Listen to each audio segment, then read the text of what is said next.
Rabbi Nachman explique ça en long en large, que le Charon Af, Beikar, il vient par le corps de l'Avodah Zarah. C'est-à-dire que l'Avodah Zarah, hein, qui avait jusqu'à Avraham Avinu, c'est ça qui produisait ce Charon Af, qui est en fait le din, la Midata din. À partir d'Avraham Avinu, lui, il va commencer à amener la Midata Chesed. Donc, parce que là, on est juste après, en fait, historiquement, on est juste après l'histoire de la tour de Babel. C'est pour ça que le Nisayon est devant Nemrod, mais Nemrod, qui était l'empereur de Cush, puisque lui-même il descendait de Cush qui est le fils aîné de Ham, lui-même, c'est lui qui contrôlait tout le monde dans la tour de Babel. Rachim il raconte qu'il y avait une alliance entre l'Éthiopie, entre Cush et Mitzraïm. On voit qu'ils étaient tous Bessafa, Achad, etc. Mais en fait, c'était un contrôle. Il y avait une guerre intestine entre les deux plus grandes puissances qui étaient Mitzraïm et Cush. Finalement, c'est Nemrod qui a réussi à prendre le pouvoir. Et c'est lui il était comme un dictateur. C'était comme Staline. C'est exactement la même chose. C'est-à-dire que l'époque de la tour de Babel, c'était comme l'époque de l'URSS. Vraiment. C'était un contrôle complet de tout le monde, et tout le monde devait parler la même langue. C'était des communistes. Mais en réalité, c'est une forme d'Avodah Zarah. C'est la même chose, parce que si tu regardes le Midrash, qu'est-ce qu'il avait fait Nemrod? Il avait fait ériger. Pourquoi il a été jeté dans le feu? C'est parce qu'il avait fait ériger une grande statue à son image, en disant: vous allez vous prosterner devant moi, c'est moi, je suis un dieu. Okay. Ça, on a retrouvé ça chez tous les dictateurs. Nemrod s'est ramené que c'est lui le premier empereur, en réalité, sur la terre, c'était lui. Ça va avec l'Avodah Zarah, c'est-à-dire que l'Avodah Zarah, c'est finalement le fin fond de l'Avodah, c'est que c'est autre chose que Hachem, c'est-à-dire en fin de compte, c'est Yetzer Hara qui dirige. C'est pour ça que la Gemara dit Kol HaKohes Ki'ilu Oved Avodah Zarah. Pourquoi Kol HaKohes Ki'ilu Oved Avodah Zarah? Faut pas exagérer, on est en colère. Parce qu'au moment où tu es en colère, où tu peux faire n'importe quoi, qui c'est qui dirige? C'est Yetzer Hara. C'est-à-dire que tu es en train de servir une idole au Yetzer Hara.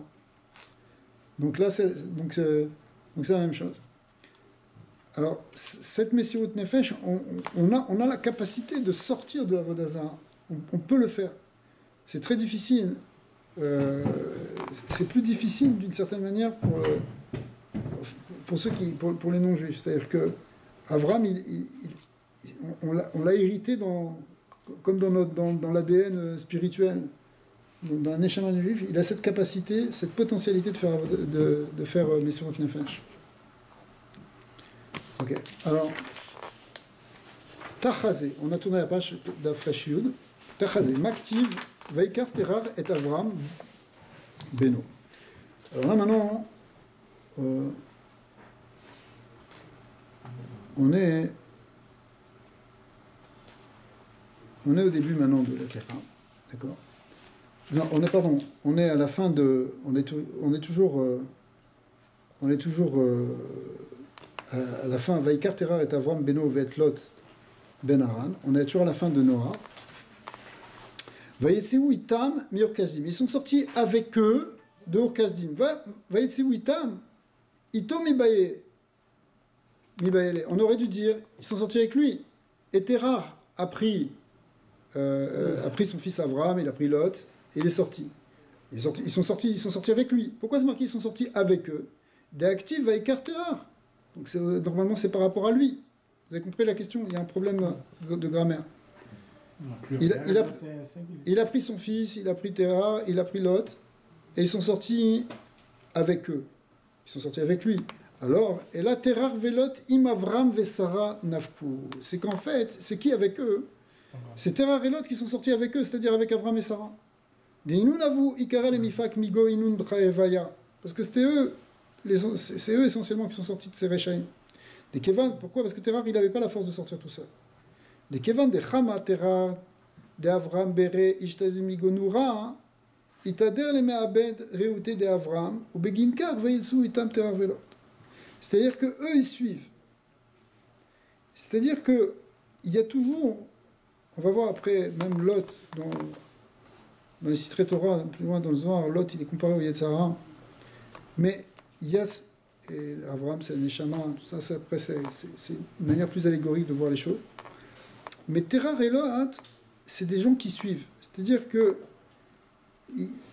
c'est pas tout le monde qui est au niveau d'Abraham. Abraham, il a son niveau, et il entraîne des gens avec lui, comme aussi le Nefesh Asher Asu Becharan, etc. C'est-à-dire, on voit, il y a la place du tzaddik qui est Abraham et qui doit entraîner. Alors c'est vrai qu'il doit entraîner simplement des gens autour de lui, mais c'est aussi le rôle du clan d'Israël. C'est-à-dire que nous, on a une force et on doit entraîner les autres.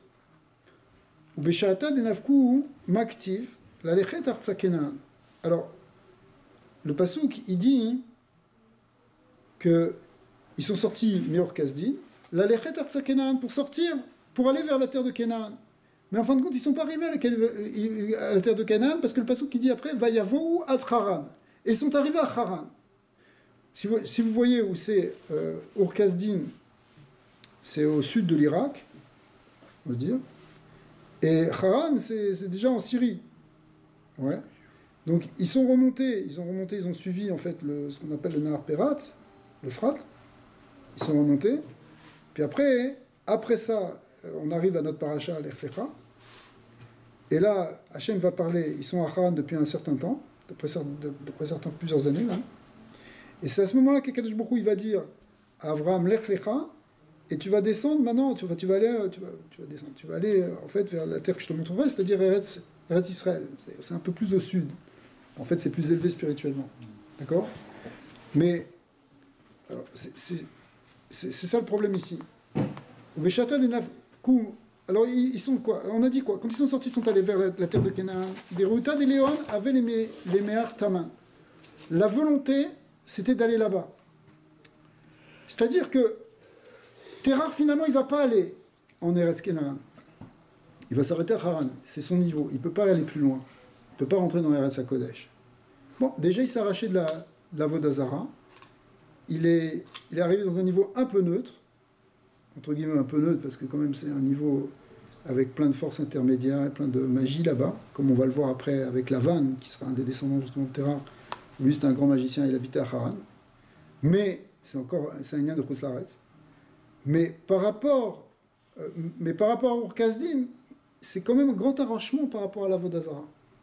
Mais lui, il va aller que jusque-là. Mais, ce qu'il y a, c'est qu'il avait quand même, quand il est parti pour aller en Eretz Canaan. Il n'est pas arrivé. Il n'est pas arrivé en Eretz Israël. Il voulait faire son alia, il s'est arrêté au Canada. D'accord ? Mais c'est déjà pas mal. D'accord ? Il est sorti déjà de Ur Kasdim. Alors, maintenant, Mikan ou Lifna, donc le Zohar il apprend, Kolman de Itatar le Daka, tout celui qui s'éveille pour se purifier, mais ça il l'est. C'est intéressant, ça veut dire. Comment on peut l'apprendre d'ici ? Ça veut dire quoi qu'on apprend d'ici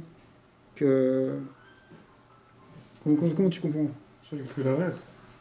Ouais, pourquoi ? Parce qu'il voulait aller à Canaan et il s'est fait arrêter. Ouais. Abaditer Messaïno. Ouais. En parlant d'Abraham ou en parlant de A priori, c'est en parlant de Terah. de Terah. Ouais. Parce que c'est écrit la Lechet Artsa Canaan. Ouais, parce qu'il avait le désir d'aller en Eretz Canaan. C'est-à-dire, dès qu'il a eu le désir d'aller en Eretz Canaan, La Torah retenu. on l'a aidé à sortir de l'endroit où il était. On l'a aidé. Maintenant, après, son désir allait peut-être retomber. Mais si on n'a pas, c'est-à-dire ce qu'on veut apprendre en fait, c'est que si on n'a pas le désir, si on n'a pas l'envie d'être purifié, on peut pas. Ok, mais là on apprend ici que si on a le désir, on peut aller jusqu'au bout. Ça veut dire que lui, c'est son désir qui est arrêté, ou ça veut dire que même si tu as le désir, on peut t'aider à avancer, mais ça ne va pas t'amener jusqu'au bout. Il faut plus que le désir. Il faut un désir, mais le désir, il faut le pousser jusqu'au bout. C'est-à-dire que ce qu'on appelle les kissoufines, les gagouim, les désirs, les languissements qu'on a, par exemple, pour Eretz Israël, ou pour aller chez le tzaddik. Ouais. C'est ça, si on n'a pas ça, on ne peut pas partir. Il faut qu'il y ait cet éveil d'en bas, en fait. C'est ça qu'on va apprendre. Parce que celui qui veut se purifier, on va l'aider d'en haut. C'est-à-dire qu'il y a un éveil en bas, et cet éveil d'en bas, hein, il va générer une action d'en haut. C'est pour ça qu'il va partir. Maintenant, ouais. Là, il fait référence à Abraham, quand il dit ça, Ouais, peut-être. C'est l'Avdavka, si tu veux. C'est-à-dire que peut être les deux. c'est un principe. C'est-à-dire que C'est-à-dire Terach, ils ont aidé Bécha à que- sortir et il aurait pu continuer. Et Abraham, il aussi. parce que, si tu veux, c'est une dracha ici. C'est une Il y a dracha un qui est un peu fine. Parce que le passou qui te dit... Après, il dit que c'est sur Abraham. Non, le passou qui te dit, je vais vous relire le passou. Terrar, il a pris Abraham, etc., et Sarah, etc. Vaïtsou Misham, on a expliqué, Meor Kasdim, là, les Chet Artsa Kenaam. Mais, Vayavu ad Haran, ils sont venus jusqu'à Haran. Pourquoi la Torah nous dit, là, les Chet Artsa Kenaam, c'est inutile? D'accord? C'est pas utile d'avoir cette information. Ils sont sortis de Kasdim, ils sont arrivés à Haran. C'est ça qui m'intéresse, puisque, effectivement, d'ailleurs, Terrar, il est resté à Haran. Après, ça se passe là-bas. Non, après Lech Lecha. Oui, mais Lech Lecha, ça se passe à Haran. Mais Lech Lecha, c'est pour partir. Ah, mais après plusieurs années qu'ils étaient à Haran, tout d'un coup, Hachem, il lui dit à Abraham, bon, maintenant, tu as passé assez de temps ici, Lech Lecha. Mais ici, dans le Passouk, qui te dit qu'il est parti de Ur-Kasdim pour aller à Eretz Kenan, qu'est-ce que tu apprends? Tu apprends quoi? Chazak. Tu apprends qu'il voulait y aller. Ils n'y sont pas allés, mais ils voulaient y aller. Alors, qu'est-ce que tu apprends qu'il voulait y aller? De là, parce que si tu veux, chaque chose dans la Torah est pour t'apprendre quelque chose. Cette définition de Eretz Canaan n'était pas encore connue, puisque Lech Lecha n'était pas encore venu. Non. C'est symbolique, là, je veux dire. Non, pourquoi ils avaient C'était avant Lech Lecha. Non, ils avaient une Kabbalah. C'était avant Lech Lecha, ça. Oui, mais même avant Lech Lecha, on sait ce que c'était Eretz Kenan. Pourquoi? Parce qu'il y avait déjà... Non, parce que c'est Hachem, c'est la promesse d'Hachem, je veux t'amener dans la oui, terre que je veux te montrer. Indépendamment de ça, on va voir après que ce qui est connu, c'est symbolique, là, pour nous montrer... Non, mais c'est plus que ça. Il faut du Ratson, là. Si tu veux, Al-Pipchat, tu peux dire que Terach, c'est un des descendants de Shem. Or, Eretz Kenan, en réalité, c'est une terre qui appartient à Shem, comme d'ailleurs, on va le voir, Melchizedek, qui était Melech Shalem, qui était le roi de Jérusalem. D'accord? Et Melchizedek, c'était lui-même Shem. C'est-à-dire que la terre Kadosh, il savait déjà que c'était là-bas. Ah ouais. Il savait déjà qu'il y avait un centre de Gdusha, Shem et Ever, où est-ce qu'ils enseignaient? C'était à Yerushalayim, c'était à Tzfat. D'accord? Où est-ce qu'ils sont enterrés, Shem et Ever? À Tzfat. Ouais. Je sais pas. Tu peux aller là-bas. Ils sont enterrés, c'est en pleine ville. Il y a une choule dessus. Ça s'appelle la choule de Shem et Ever. Dommage, c'est de folie là-bas. Ouais. Il faut aller là-bas. Il y a une cave dedans. En bas, il y a Shem et Ever. C'est incroyable. Donc, non mais C'est là qu'il a voulu se purifier.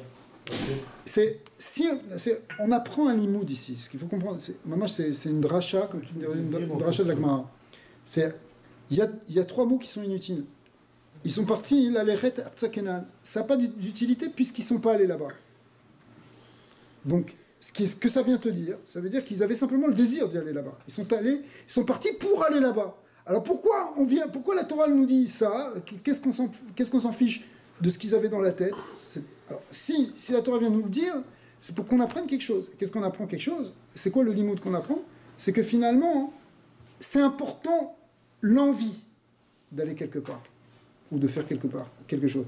Et pas d'aller quelque part n'importe où. Ici, c'est d'aller dans la Terre Sainte, finalement. Donc, c'est l'envie de se purifier. Et donc, de là, on voit que puisqu'ils sont partis à ce moment-là, ça veut dire qu'ils ont reçu une aide pour s'arracher de là-bas. Ils ont reçu une aide, et cette aide-là, elle est venue parce qu'ils avaient envie. Pourquoi elle a été déviée, cette aide-là? Non, après c'est... Elle a été développée. Rabbi Nachman, il parle par exemple sur l'idée, quelqu'un, il a envie d'aller chez le sadique. Alors il a envie, il a des kissoufim. Mais cette envie, au dernier moment, il n'a pas assez envie et finalement il n'y va pas. Il y a un truc, il n'a pas envie, etc. Il n'y va pas. Ça peut être même des fois, Il a tellement envie, il a poussé, il a fait des efforts, il a pris une charrette, il a couru, il a truc dans la pluie, dans la neige, il est arrivé finalement chez le Tzadik, mais il arrive au moment de monter l'escalier, il arrive dans la porte, il fait demi-tour. Il a peur, il se sent pas bien, il a pas encore... Son envie, elle n'est pas encore assez forte. Parce que, pour arriver, celui qui désire se purifier, des fois tu as envie de te purifier, j'ai envie d'être dans la Kedusha, et hop, tu retombes. Pourquoi tu retombes? Parce que, c'est ça tout, en réalité c'est un Moussar Askel ça, parce que au fond, c'est le Yesod de la Avodat Hashem. Le Yesod de la Avodat Hashem, c'est le Ratzon, le Ratzon, c'est le Kohar HaNefesh le plus profond, et dans les Kohot HaNefesh, et c'est celui par qui tout commence, et il n'y a rien qui est omet l'ifnei Ratzon. C'est-à-dire que le Ratzon, si tu le développes, effectivement, tu peux faire tomber tous les obstacles. D'ailleurs, il y a un lien entre Ratzon et Eretz, le fameuse rachat du Baal Shem Tov, que le Rabbi Rachav il a reçu dans le Gan Eden. C'est le lien de Eretz, c'est le lien de Ratz, de courir, et qui vient, pourquoi tu ratz, pourquoi tu cours? Parce que tu as le Ratzon. Si tu as vraiment envie de quelque chose, tu vas courir pour le faire. Pourquoi des fois on veut faire quelque chose, on se décourage. Ouais. Combien, je parle pour moi, combien on fait de ça? On veut faire quelque chose, on se décourage. Tu te décourages, ça veut dire que ton niveau de Ratzon il descend. Ton niveau de désir, bon, finalement tu ne désires pas tant que ça. Mais si quelqu'un il désire quelque chose vraiment, il va jusqu'au bout.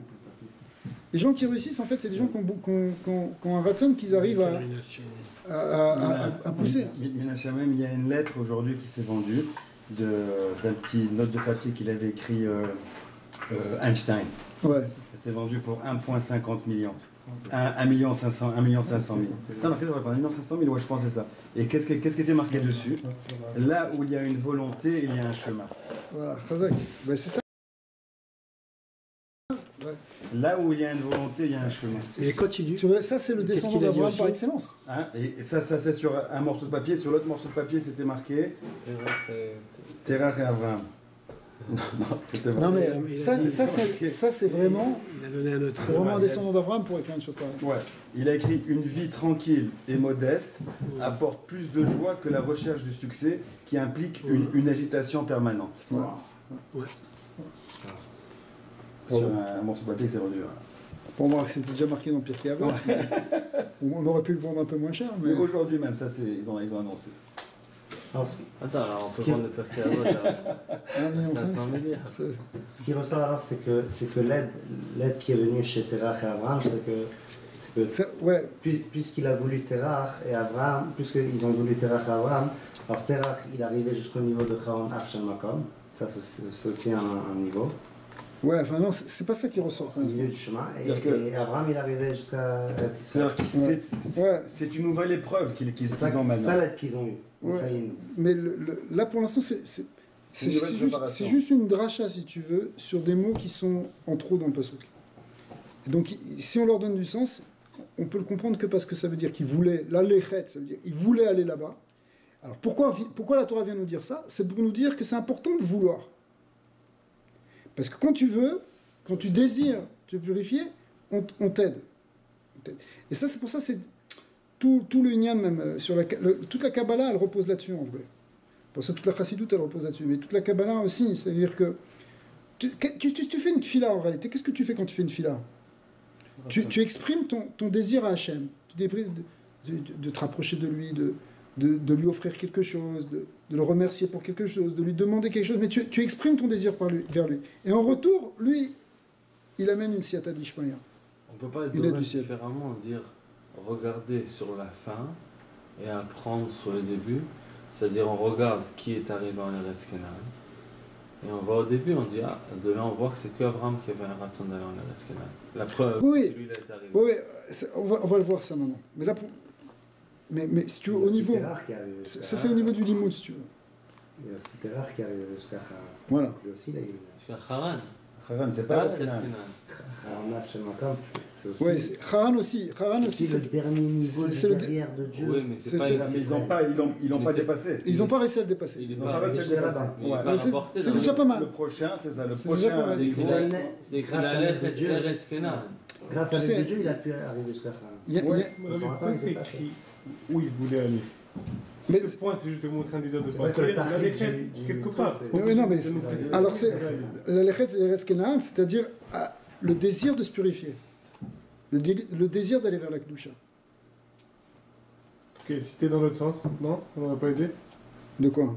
C'est-à-dire, si vous voulez aller dans un endroit encore plus. Tu t'amènes Poitrine, non. Ouais, bel et Patrino. ça Peut-être aurait on été l'a. la même chose.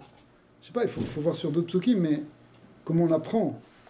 En fait, si tu veux, toutes ces paroles des sages, finalement, tu dois pouvoir les retrouver dans les psukim. Alors, Tachazé. Donc je suis juste après, toujours dans la page Reshut, les 3 dernières lignes. De Achiou. De Kevan d'Irtiv, la Lechet Atzakenan, Miyad Vayomer Hashem El Avram Lech Lecha. On voit que qu'est-ce qui suit juste après, parce que ça c'est le dernier passouk, enfin l'avant-dernier de Noir, et après ça c'est Hashem dit à Avram, Lech Lecha, Ve'ad Diyu Lo Iter Bekadmita Lo Ktiv Lech Lecha. Alors voilà, si finalement la dracha elle va encore plus loin, c'est-à-dire, enfin, où elle répond à notre question, c'est-à-dire que le fait que c'est marqué juste après Hashem Lech Lecha, ça veut dire que la révélation de Dieu qui vient vers l'homme, elle vient parce qu'il y avait un désir de sortir. C'est parce qu'Avraham Avinu, il a voulu aller vers Eretz Kenaan, que sauf, Hachem s'est révélé à lui. Et lui a dit, ok, tu vas y aller. Juste le début. Alors bon, entre-temps... Alors, on voit pas un ratson de terreur. C'est le Ratson de Terrar, on voit que c'était... Juste parce qu'il a accompagné On a vu, Abraham. comme c'est marqué... Il a accompagné Abraham. La dracha, ouais. Abraham. Oui, si tu veux. Mais si tu veux, tout ça, c'est lié parce que juste avant, c'est marqué Veitsu Itam. Ils sont sortis avec eux, c'est-à-dire qu'ils étaient tafel. Eux, ils ont suivi. Il y a un concept de Gerim Grourim qu'on voit dans la Torah. C'est des gens qui adhèrent parce qu'ils suivent le mouvement. D'accord. Terrar, tout ça, c'est pas les gens qui sont les Shem Shamaim jusqu'au bout. Terrar, il y a des endroits où il dit que Terrar, ils ont vu le miracle, il a vu que aussi Nemrod pouvait le tuer maintenant, parce que quand même ils étaient en Basakana. Alors mais si Avram et tout le monde, si Avram donc moi je suis, mais c'est pas. En vérité, cette notion de Gerim Grourim, elle est nécessaire. On demande. Tu as toujours dans une minorité active et une majorité silencieuse qui suit. Mais tu ne peux pas y échapper à ça. Alors Terrar, c'est celui qui suit. Mais d'un autre côté, tous ceux qui suivent, là, c'est aussi nous. Parce que quand nous, on suit un tzaddik, parce que trouver le chemin dans la Vodat Hashem, c'est pas si facile que ça. Donc, si tu trouves quand tu suis le tzaddik, en réalité, t'es quelqu'un qui suit. C'est-à-dire qu'on a les deux à la fois. À la fois, on est quelqu'un comme Avraham. C'est un point qui est intéressant, c'est que tous les personnages que tu vois dans la Torah, hein, quelque part, c'est une partie de nous-mêmes aussi. C'est-à-dire, il y a une lecture où il y a le Avraham Avinu qui est en nous, il y a le Moshe Rabbeinu qui est en nous, mais aussi le Lavan qui est en nous, il y a aussi le Terrar qui est en nous. Mais ce Terrar, il peut être amené dans la Kedusha. D'accord ? Même la vanne, c'est complexe, ça demande une étude assez complexe, mais en fin de compte, tu peux trouver quelque chose. C'est-à-dire, par exemple, Eliezer, dans beaucoup de Mahamarim, Eliezer, tu vas dire c'est quoi? C'est Evet Kenaani. Ok, alors qu'est-ce qu'il a? Il vient avec ses chameaux, il se prosterne, et il ramène Rivka, et tout ça. Bon, c'est un brave gars, etc. Mais il y a beaucoup de Mahamarim dans Chassidut Chabad qui montrent que Eliezer, en fin de compte, c'est le prototype du Chassid.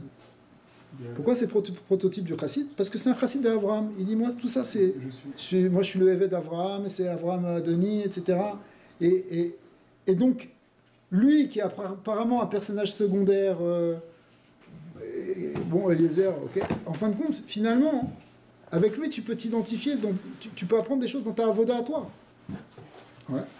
Parce que, de même que lui, c'était un chassid d'Avraham Avinu, c'était un Benoni qui était Batel et qui faisait tout, etc. Et ben nous aussi, finalement, on doit être comme lui, on doit apprendre à être Batel, à laisser notre Hatson de côté, pour faire la volonté du tzaddik, finalement. Ouais. Est-ce que la volonté, s'il y a un tzaddik, est-ce que la volonté suffit? C'est-à-dire quoi? Ça veut dire, voilà, il y a Avraham Avinu. Ouais. juste le fait qu'il est avec Abraham et que lui, il arrive à maintenir un Ratson, est-ce que ça aurait suffi pour l'amener jusqu'à Eretz Canaan ou il aurait fallu que lui aussi il travaille sur lui, qu'il fasse quelque chose pour arriver? Bah, on voit que Terah, il va mourir. Mais Lot, il suit. Il suit jusqu'à un certain point. À un moment, ils arrivent sur la terre et la terre, elle n'est pas assez grande pour eux. Et ils se séparent. D'accord? C'est-à-dire que. Mais Terrar, c'était quoi déjà? Il a dit Rachid quelque chose par rapport. Pourquoi il est mort Terrar, non? Ouais, alors bon, le point, en fait, c'est particulier, Terrar. Terrar, c'est a priori, le cas, c'est qu'il voulait pas aller plus loin.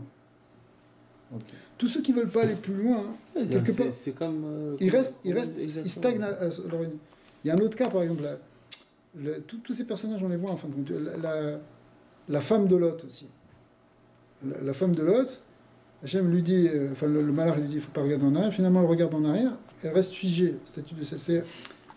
Elle ne veut pas avancer. C'est l'idée de ne pas avancer.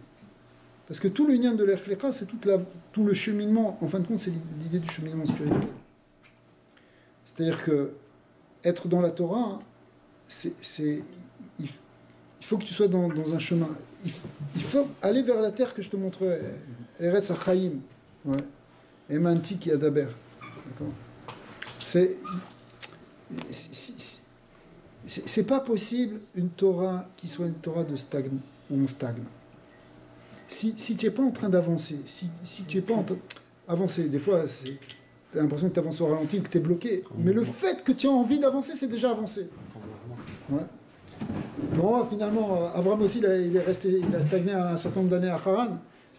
Des fois, tu as l'impression que tu n'avances pas. Tu te dis, mais je comprends pas, ça fait 10 ans que j'essaie de faire ça sur le même plouc et j'arrive pas plus à faire cette mitzvah qu'avant. D'accord ? C'est un manque de ratson. Ouais, mais en réalité, c'est pas forcément négatif. Parce que ça peut être que le ratson, il est en train de faire son effet en profondeur. C'est comme Abraham et Sarah pour avoir Yitzhak. Ouais. Jamais il est mélange de Il faut des tefilot. Oui. Chazak. Le Messie Tchérim, il compare ça avec c'est un symbole très très beau, avec quelqu'un qui abat un arbre, qui coupe un arbre.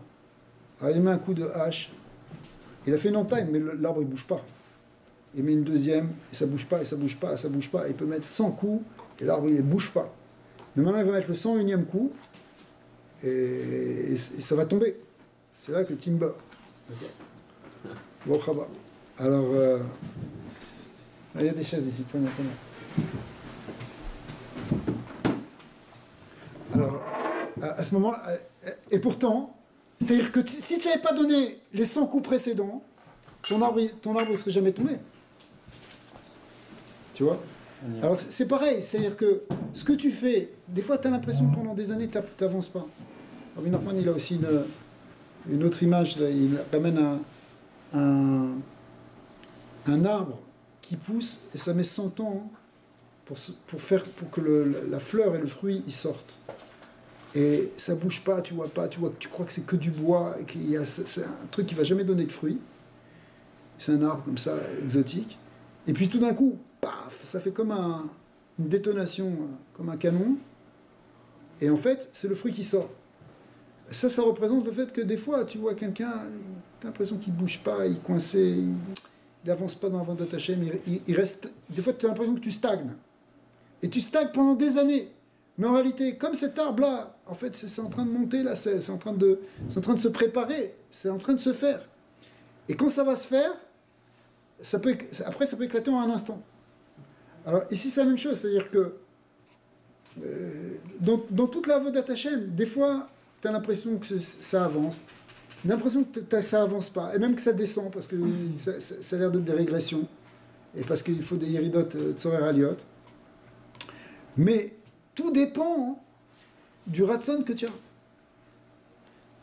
Des fois, le ratson, il s'exprime, des fois, il ne s'exprime pas, mais il est quand même là. Par exemple, des fois, tu es dans une yérida. Alors, tu n'arrives pas, je sais pas, pendant 3 mois, tu te levais à 6h du matin, le NES et tout. Et après, d'un coup, tu n'arrives plus. tu tombes, et tu trucs, et machin, et tu te réveilles, Bekoshi, 7h30, 8h, tu n'arrives pas, tu rates le minyan. 10 heures. Alors, tu es dans une irida, ça s'appelle une irida, ok? D'accord? Mais cette irida, hein, elle est nécessaire. Tu peux pas y échapper. Tu peux pas y échapper. Elle n'est pas grave en réalité. Parce que tant que tu vas cultiver justement un désir et que tu vas faire un travail sur toi pendant ce temps-là. Tu comprends? C'est un travail. Il y a un travail à faire. Mais le jour où tu arrêtes de faire le travail, tu fais youch, tu bouges plus, là tu sors du lac Lecha. Là tu restes de côté. Tu restes de côté comme Terah. Tu restes de côté comme Lot un peu plus loin. Tu restes de côté comme la femme de Lot. Tu restes de côté. Tu restes coincé dans le niveau où tu es. C'est pour ça que le plus grand danger, c'est le lien de Hatzvout, parce que la tristesse, la dépression, c'est ça le problème. Parce que la dépression, elle peut te bloquer pendant 10-15 ans. Elle peut t'empêcher complètement d'avancer. Or, l'idée, c'est d'avancer. Tu vas voir des hauts débats, même Abraham Avinu, il va redescendre. Dès qu'il va arriver en Eretz Kenaan, il est arrivé enfin, Eretz Kenaan, il va commencer à faire un hôtel à Shrem, il va faire un autre à Bethel, il va aller jusqu'à Yerushalayim. Et après ça, c'est une famine. Il n'y a plus de kochot, il n'y a plus rien. Tu n'as plus d'inspiration, tu n'as plus rien. Il va y avoir de Mitzrayim. Il descend en Égypte. Alors lui aussi, il vit une descente, mais c'est les tzorer Alia, parce qu'il va ressortir avec du rechouch, avec de la richesse. Il va ressortir avec des forces, en fait. C'est-à-dire que... Mais c'est parce que... Et après, il va remonter. C'est-à-dire que l'idée, hein, c'est quand tu es en train d'avancer, hein, quand tu es en train d'avancer, tu es dans le chemin d'Avraham Avinu. Avec des hauts et des bas. Comme Avraham Avinu, il est obligé de descendre. D'accord? Mais tu avances. Le jour où tu avances plus, où tu n'as plus le désir d'avancer, où tu fais youch sur le dé d'avancer, c'est ça le couard d'Amalek. C'est ça le couard du scorpion qui te paralyse, Rezbecha. D'accord. C'est pour ça que si le scorpion il vient et dérange pendant la tefila, alors on est mafsik, c'est-à-dire qu'il faut s'en occuper. Si quelqu'un il a... Parce que lui-même il est mafsik, c'est lui qui te coupe d'Hachem. C'est ce corps du scorpion, c'est-à-dire ce corps du Yush, ce corps du désespoir. Ouais. Le akrav. Ouais. Parce que tant que c'est un achash, c'est les ta'avot. Tant que c'est les ta'avot, alors tu continues à avancer. Il y a une ta'ava, on va régler le problème. Tu as une ito-route, un truc, et je veux pas tomber, et tu te relèves, et tu repars, et tu relèves, et tu repars. C'est ça les ta'avot. C'est comme ça dans la avodat d'Hachem, les ta'avot. Tu luttes, tu tombes, tu te reluttes, tu reluttes, etc. Et jusqu'au moment où finalement tu gagnes. Okay. Mais le akrav, ça c'est représenté par le nachash, par le serpent, c'est ça le lien des ta'ava. Mais le akrav, c'est beaucoup plus pernicieux parce que c'est celui qui vient te couper le désir. Encore dans les ta'avot, il y a du désir, c'est un désir qui est mal placé, qui est mal canalisé. Mais il est là. Mais il est là. Mais le akrav, c'est celui qui vient t'éteindre. Et c'est pour ça que il faut trouver toutes les tarboulottes pour ne pas tomber dans la tristesse et pour être tout le temps bessimcha. C'est-à-dire que le lien de simcha qui a été développé par la chassidoute, il est en fin de compte le plus essentiel dans la vente d'Hachem. C'est le plus essentiel. C'est pour ça que Baal Shem Tov il dit que c'est la seule avéra qui n'est pas marquée, mais que c'est avi à Touma. C'est comme Toumat Met, c'est la tristesse. C'est-à-dire finalement c'est la source. Ouais, parce que dès que tu es dans la tristesse, c'est fini. Tu sors du Lechlecha. Tous ces gens-là, c'est des gens déprimés, en fait. Ouais, les terrars et tout ça. Ben ouais. C'est un peu c'est quoi. Mais oui, t'as pas envie. À quoi bon? Quoi ça sert? Voilà. Ouais. Question. Mais cette voie-là, en réalité, à quoi ça sert de quoi? À quoi ça sert de vivre, en fait? Parce que tu vas vers la terre de vie, là, tu vas vers la vie. Ok? Et quand ça s'arrête, c'est en fait une forme de... C'est une forme de mita rouhani. Ouais. Des fois, d'abord, elle n'est pas seulement physique, elle est spirituelle. Pourquoi on dit Mechayam Etim chaque matin dans la tefila et chaque après-midi, enfin chaque tefila, dans chaque amida, tu fais une bracha entière Mechayam Etim. C'est pas simplement sur le futur, sur la tid, sur la résurrection des morts finales. C'est sur la triatamétime que tu dois faire à chaque instant. Chaque instant, tu as tendance à t'endormir, à tomber. Et il faut que tu te relèves. Hachem, il faut que tu sois mechayamétime. Je suis mort. À chaque fois que tu remontes, à chaque fois que tu te relâches un peu. Mais Beklalout, le plus embêtant, c'est ce corps là justement d'Amalek. Il faut encore un petit peu. On avance. Ok. Tachazé, on va passer à la page d'après. Alors justement, c'est ce qu'on va voir. Que ça commence d'abord d'en bas et après ça continue, ça vient d'en haut. Tachazé, Milad de Leila, Lo it ar. Les choses d'en haut, elles ne s'éveillent pas. Il n'y a rien qui s'éveille d'en haut. Ad it ar le tata bekadmita. Tant qu'il n'y a pas un éveil d'en bas. Au départ. Amad et tishre de ii de Leila. Pour que ce qu'il y a d'en haut puisse résider sur quelque chose qui est en bas. C'est-à-dire que Al-Pikabala, juste, peut-être ça peut intéresser certaines personnes, Al-Pikabala, en fait, à chaque fois qu'on fait une mitzvah ou qu'on a une torah de Ratson ou une fila, on fait un tikkun de ce qu'on appelle les répar netzutzot, chez Naflou Beshvirat Hakelim. Les 288 étincelles qui sont tombées dans la Shvirat Hakelim, c'est-à-dire on est en train de ramener des étincelles divines, on les ramène du bas vers le haut, Besot Maïm Nugvin, fait remonter. Et on prépare un zivou qui va permettre de faire descendre d'en haut des Maïm Druchim, des eaux masculines. Alors, ça c'est le Inyan qu'on explique à Pikabala, mais qu'est-ce que ça veut dire? Ça veut dire que si on ne répare pas le Kéli, si on ne construit pas un Kéli de désir, par le désir de se rapprocher d'Hachem, on ne peut pas recevoir la lumière qui vient d'en haut. Pour recevoir la lumière qui est la Seata d'Ishmaïa, tout ce qui vient d'en haut, ici, tout le Zohar te dit. Ouais. En réalité, tout ce qui vient d'en haut ne peut pas venir s'il n'y a pas eu un éveil d'en bas. Si tu ne construis pas un Kéli, le Kéli, il vient par justement, tu répares les Kélim, c'est ça les Netzutzot, tu répares des Kélim, ce qu'on appelle les chivrés Kélim. C'est-à-dire, par exemple, dans toi, tu crées dans ta Neshama, même pour n'importe quoi, tu ne peux pas comprendre une pshat dans la Torah si tu n'as pas envie, si tu n'as pas un désir, tu ne peux pas. Il faut créer un Kéli qui vient par une Torah de l'Etata.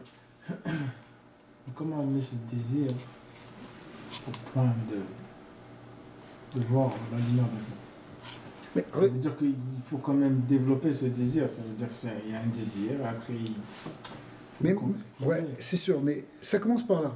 Mais des fois même, c'est même quelque chose qui est... Des fois, tu es tellement pris dans l'Yetzara que tu n'arrives même pas à désirer.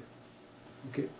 Je ne parle pas de point où juste, il est juste prêt de recevoir la lumière d'en haut. Ça veut dire que maintenant tout le travail est fait, il manque, c'est-à-dire ce cache entre les deux. Il faut étudier le chassidut. Ouais, Chazak. Ça y est. Ouais, c'est sûr que ça éveille le désir. En réalité, si ça ne déclenche pas encore quelque chose d'en haut, c'est qu'il faut encore prier. C'est qu'il faut encore faire une avoda. Parce que le raton, il doit en fin de compte, il doit changer, et après il doit être mikabel. Ouais. Ça veut dire que maintenant, là, c'est comme une flamme qui monte, mais après il y a une lumière qui vient, et tout à coup cette flamme, au lieu de monter, elle devient un kéli. Elle devient un kéli qui est mikabel. C'est ça en vrai, c'est ça le chauve. Alors c'est ça, c'est cette action de devenir un kéli qui est mikabel, qui est délicat. Ça veut dire le raton, tout le monde à un certain moment. Et comme tu dis, tout le monde se refroidit parce que ça prend du temps et tout. Et après, il y a quelque chose qui vient d'en haut. Et des fois, on n'arrive pas à le recevoir. On n'arrive pas à le recevoir et on le rejette avec plein de... Ça remonte, d'ailleurs. Et pour Mekabel Auto, c'est que le même Ratson qui montait, qui était moins cher, cette lumière, doit devenir un Kéli pour le recevoir. Et c'est petit. Si tu veux, dans la Voda, c'est expliqué qu'il y a les deux mouvements. On en a parlé un peu tout à l'heure. Il y a le Ratso et il y a le Shov. C'est quoi Ratso? Ça fait référence aux Chayot qui courent et qui reviennent. Ratso, c'est quand justement tu exprimes ton désir de vouloir te rapprocher d'Hachem, de vouloir apprendre, etc. Okay. Shov, c'est quand tu intègres après ces choses-là. C'est-à-dire que maintenant tu reçois. Et ça c'est vu comme une irida, Mechila. C'est vu comme une irida parce que, en fin de compte, quelque part, tu deviens passif. Mais en fait, c'est là que tu reçois. C'est le lien, par exemple, des 6 jours de la semaine et de Shabbat. Les 6 jours de la semaine, les Yemei Chol, c'est